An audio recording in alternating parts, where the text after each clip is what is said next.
아까 피청구인 측에서 을 127호증의 이의를 제시하셨지 않습니까? 그것이 어디서 나온 건가요? 그 사진. 예.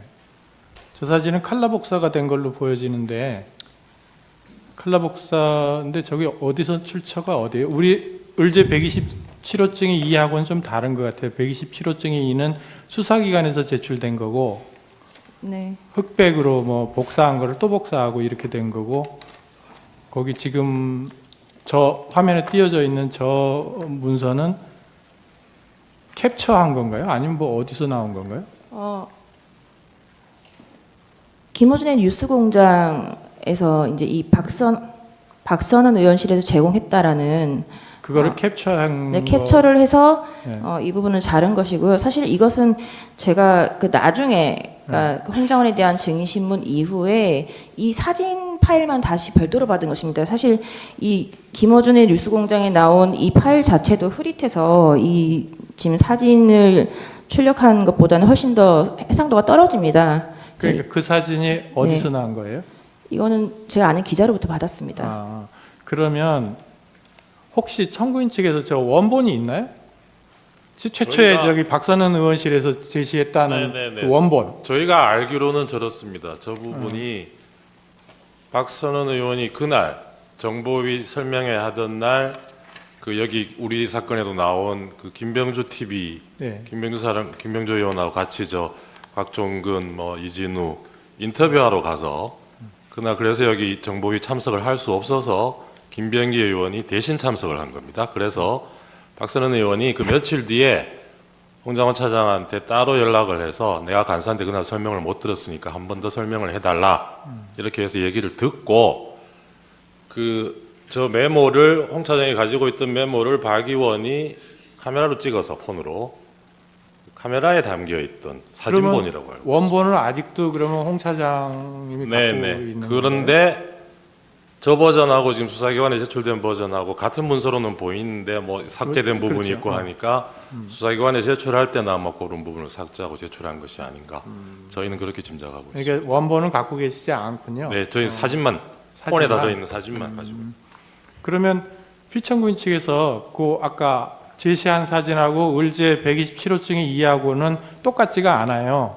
그건 수사기관에서 제출된 것이니까 그거를 증거로 제출을 하시는 게 어떨까 싶은데 그게 칼라 복사가 돼 있어서 더 명확한데 원본이 없다면 네네, 추가로 가장 제출하도록, 원본에 가까운 것 같은데. 네, 추가로 제출하도록 하겠습니다.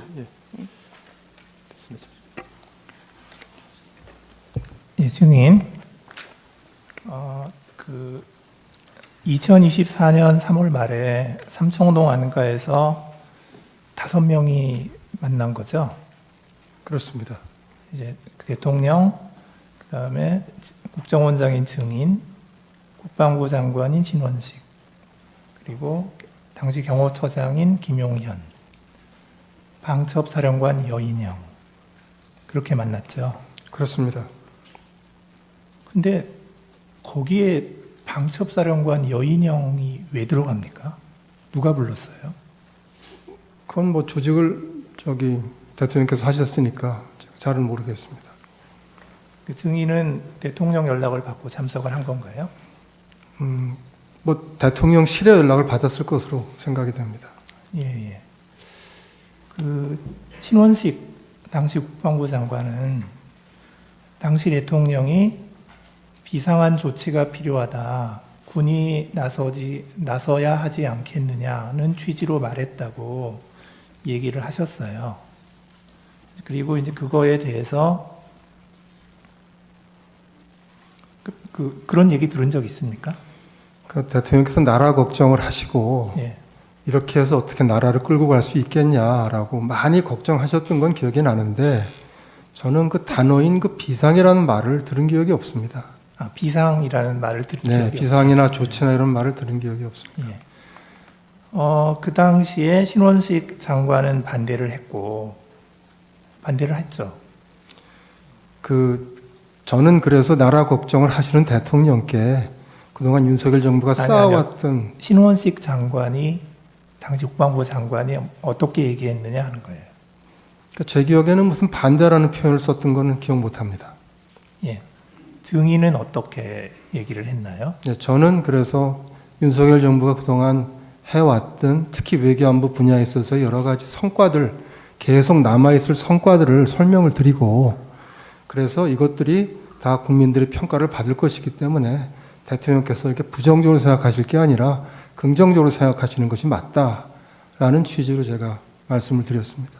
그 취지는 좀 반대한다는 취지로 말씀하신 것 같네요. 제가 완곡하게. 반대할 목적어가 네. 없었고요. 저는 다시 말씀드리지만 기억이 나면 기억이 난다고 말씀드리겠습니다. 근데 뭐 이미 신원식 안보실장도 뭐 얘기한 게 있으니까. 근데 저는 정말 그때 비상이라는 말씀을 들었던 기억이 안 납니다. 예. 기억나는 대로 말씀드리겠습니다. 그날 만찬이 끝나고 그 신원식 국방부 장관은 경호처장 김용현과 여인영을 데리고 국방부 장관 공관으로 갑니다. 그래서 그 어떤 비상 조치나 군에서 나서는 것에 대해서 반대하니까 대통령께서 혹시라도 그런 생각을 갖지 않도록 나는 국방부 장관으로서 절대 반대한다. 반드시 내 뜻을 전해달라. 이렇게 얘기를 김용현 그 경호처장한테 얘기를 했다는 거거든요. 그런 이제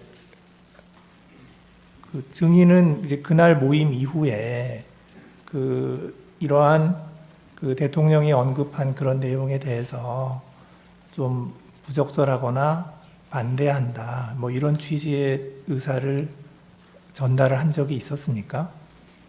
그 3월 하순인데 그 모임 이후에는 뭐 그런 모임이 다시 없었고, 그 다음에 김용현 장관이 경호처장이 아닙니다. 신원식 국방장관이 그 후속 모임 저녁을 가진 것도 사실은 비상계엄 이후에 저는 알게 됐고 계속 몰랐고, 저한테 다시 무슨 비상조치라든지 비상계엄이라든지 하는 말씀을 대통령이 하신 적이 없습니다. 그러니까 사실 반대를 뭐 할 이유도 없었고 그렇습니다. 예. 그 증인은 국정원장이시니까 매주 대통령께 보고를 하나요? 그렇습니다. 거의 뭐 빠짐없이 매주에 한 번씩 합니다. 그 보고를 할 때 혹시 그런 이야기가 오간 적이 없었습니까? 비상조치나 비상계엄에 대한 얘기가 오간 적 없었습니다. 예. 그 신원식 장관은 이제 그 모임이 2024년 3월에 있었는데 그 2024년 9월에 국방부 장관에서 경질이 돼요. 그런데 이제 증인은 그 당시에 하여튼 뭐 반대하는 취지로 말씀하셨음에도 불구하고 계속해서 국정원장으로 계셨던 거죠. 예.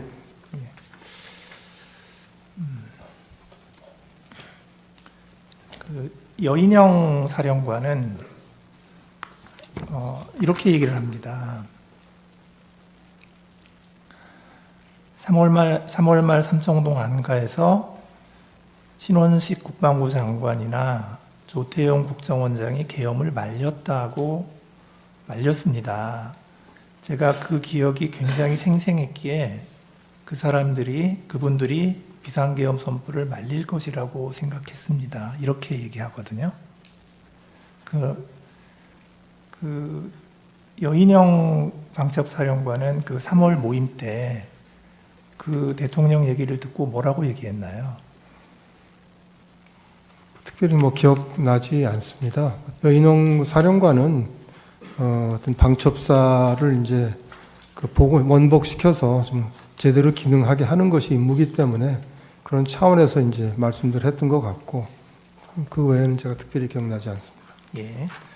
이제 그 12월 3일 날 이제 대통령실 연락을 받고 그 대통령실에 이제 그 갔을 때 이제 그 가는 경위부터 좀 제가 여쭤볼게요. 그 12월 3일 20시에 대통령으로부터 직접 전화를 받았다는 거죠. 그렇습니다. 그때 대통령이 어디세요라고 하니까 증인은 여기 있습니다 이렇게 말씀하셨던 거고. 네. 대통령이 미국 안 가셨어요? 라고 하니까 증인이 내일 떠납니다. 방금 미국 대사와 송별 만찬했습니다. 이렇게 대답한 적이 있나요? 네, 제 기억은 그렇습니다. 예. 그리고 나서 대통령이 알겠습니다 하고 전화를 끊었죠. 예, 들어오라는 얘기 안 했고. 없었습니다. 예. 그런데 이제 20시 5분에 대통령실 부속실장 강희구 이분이 증인에게 전화를 했죠. 예, 그렇게 기억합니다. 전화를 해서 어디 계십니까? 하니까 증인이 내곡동입니다. 이렇게 대답을 했고요. 네, 그러니까 강희구 부속실장이 지금 들어오세요. 이렇게 얘기를 해서 증인은 대통령실로 출발을 한 거고요. 그렇습니다. 예. 근데 조금 이상한 거는 그날 한덕수 총리의 경우를 보면 8시 20시경에 대통령이 직접 전화를 해서 대통령실로 좀 왔으면 좋겠습니다. 누구에게도 말을 안 했으면 좋겠습니다. 이렇게 해서 왔다는 거거든요. 이게 한덕수 총리가 연락을 받았다는 내용이고요. 조태열 외교부 장관은 뭐라고 얘기하냐면 7시 54분에 대통령이 전화를 해서 지금 어디 계십니까? 라고 하니까 집입니다. 라고 하니까 지금 용산 집무실로 바로 올 수 있습니까? 차편은 됩니까? 이렇게 해서 바로 출발했다는 거거든요. 그리고 그날 또 통일부 장관 김영호 장관도 대통령으로부터 전화를 받았는데 이 전화 받은 게 조금 다릅니다. 저녁 약속이 있어서 식사를 마치고 휴대폰을 보니까 부재중 전화가 여러 번 와 있었는데 보니까 대통령실에서 여러 번 전화를 했더라. 그리고 이제 그랬는데 대통령께서 바로 그때 전화를 해가지고 대통령이 바로 용산으로 가능한 한 빨리 들어와라. 이렇게 얘기를 하니까 김영호 장관이 어디로 가면 됩니까? 하고 물었더니 대통령이 수행실장에게 물어보고 들어오세요. 라고 얘기했다는 거예요. 그러니까 이 김영호 장관은 아마 부속실에서 먼저 전화를 여러 번 했는데 이제 연락이 안 되니까 대통령이 전화 안 받는다고 그러니까 대통령이 바로 전화를 했던 것 같아요.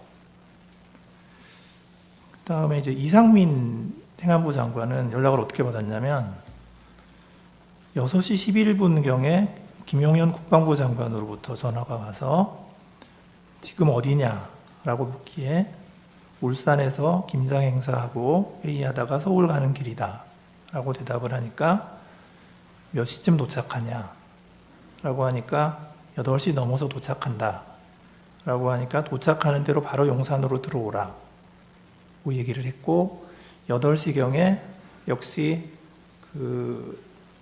강희구 부속실장이 전화를 해서 용산으로 바로 들어오라고 해서 갔다는 거고요. 그래서 이렇게 쭉 보면 다른 분들은 전화를 한 번 받았어요. 대통령이 직접 전화를 하거나 아니면 부속실에서 전화를 하거나 증인만 2번 받았거든요. 왜 그랬을까요? 저로서는 뭐 알기 어려운 부분이고 제 기억에 따라 말씀을 드렸습니다. 증인이 대통령실에 들어갔을 때 집무실에 여러 사람이 있었죠.